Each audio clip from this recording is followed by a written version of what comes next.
Hello, my name is Nisha. Today we will be talking about open book exams. In my experience, open book exams are more difficult than closed book exams. Even though you have access to all your materials, whether it be class notes, your own notes, PowerPoints, or textbooks, that does not mean it's easier. In fact, open book exams often focus on how you think, how you process information, how you solve a problem, and there's less of a focus on knowledge because it's all at your fingertips. So, today we'll be talking about preparation, practicing, and execution for open book exams. Firstly, for open book exams, essay-based or problem questions, preparation is key. Often, how you prepare is as important as the day of the exam. You will need good notes that cover all the classwork, all the assigned readings, organized and put together and ready for the exam. It is recommended that you take good notes throughout the year or throughout the semester because it is much easier to do that than a few weeks before the exam. I personally recommend that you cite your notes as you go along, whether that be in Oscola, Harvard, MLA.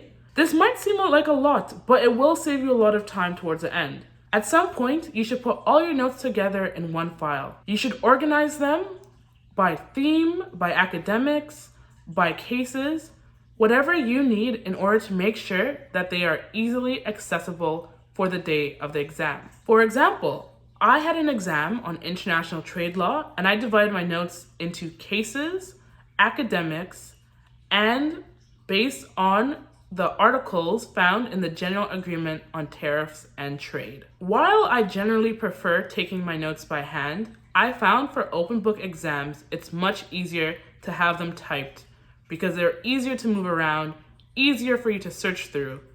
I leave that to you to decide which works best. Secondly, practice makes perfect for open book exams. If there are student example essays or past exam questions available, make sure to take advantage of it. It can be really useful to see where you are at and where you need to be.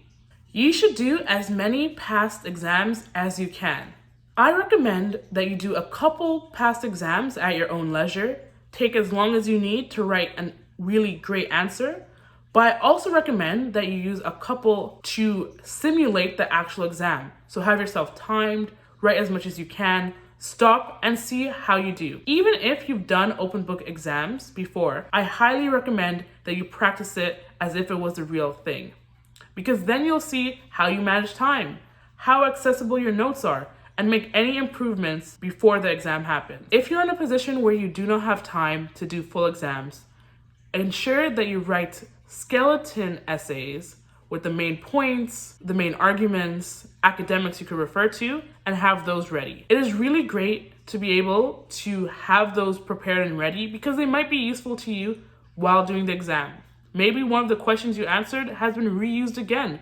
If there is not exemplar work available or past exams for you to practice on, focus on what the professor talked about in class, what seemed to be the most important. I was really fortunate to have excellent teaching assistants who would summarize the main points of the course before the exam, and I found that super useful in preparation. If exam preparation tutorials are provided by your teaching assistants or professors, I highly recommend that you attend. Now that you have prepared accordingly, you've practiced sufficiently, it is now time to use that preparation to answer the question. And you're going to see emphasis on answer. When my teaching assistant said, make sure to answer the questions given, I was thinking, of course I'll answer the questions. But do you really?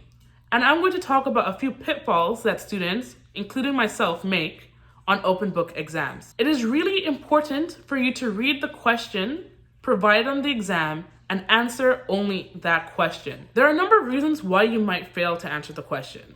One, you might have done all of this preparation and you know all these interesting things and you want to let the professor know that you know all these interesting things. Don't do that. Answer the question that was written on the exam, and if you're so keen, after the exam, write another essay showing off all your knowledge and keep that for yourself and feel proud. Two, you do not read the question properly or you fail to comprehend what the question is asking. 3, you do not plan your answer sufficiently, and that ends up in you either writing too many things that are irrelevant or not writing enough. How do you deal with these pitfalls? Allocate enough time for you to choose a question and read the question, understand what's asking. Let's say you do this preparation and you have an essay that you wrote and you think it's absolutely perfect. Unless the essay you wrote is answering the exact question as asked in the exam, refrain from copying and pasting it over. Yes, you can use part of your preparation for the open book exam, but just make sure that it's actually relevant. But what do you do if you do not understand the question? And that has happened to me a couple of times. For open book exams, it is not a deal breaker if you do not understand the question. It is just making things a bit harder. So you read the question, you don't understand it. Well, go back to your notes, check if you have anything relevant, look at the textbook, check if there's anything relevant. Give yourself 20 minutes to prepare, to research. Once you plan the essay using the knowledge that you have acquired, then you write the essay. Hopefully you don't find yourself in this position, but the most important thing to remember is not to panic. You're trying to minimize any harm to your grade, and you must act efficiently. You can lament about the fact that you're not sufficiently prepared after the exam. For now, you have to make sure that you could get down as good an answer as possible during that time. To end off this video, I will be talking about exam techniques. Hopefully, you've done a practice open book exam with the allocated amount of time, whether it be 2 hours, 3 hours. So there are 2 important things that I'm going to put emphasis on. Firstly, ensuring that all the information is easily accessible. Ideally, you have it all in one file rather than having textbooks open, tabs open. One document is usually what I would recommend. Secondly, time management is so important. I took time management very seriously. For example, if I had 1 hour for an exam question, I would allocate 5 minutes to picking and reading that question, making sure that I understand it. 15 minutes would be for preparing, writing a plan for that question. 30 minutes to write the question. 5 to 10 minutes to reread, proofread, edit, ensure that I've answered all the points, and to submit it. I would be really specific. I would have timers on my phone to ensure that I knew when the exam started, when the exam was halfway, when I had 10 minutes. I would also have a countdown going on either my computer or on a watch that I could look at to ensure that I was not running out of time. This is really important when you have more than one exam question to answer. I prepared this video based on my experience doing open book exams last year. I hope this can be useful to someone now that's all collated in one video. Don't forget to like, comment, and subscribe, and let me know if you have any questions. See you soon!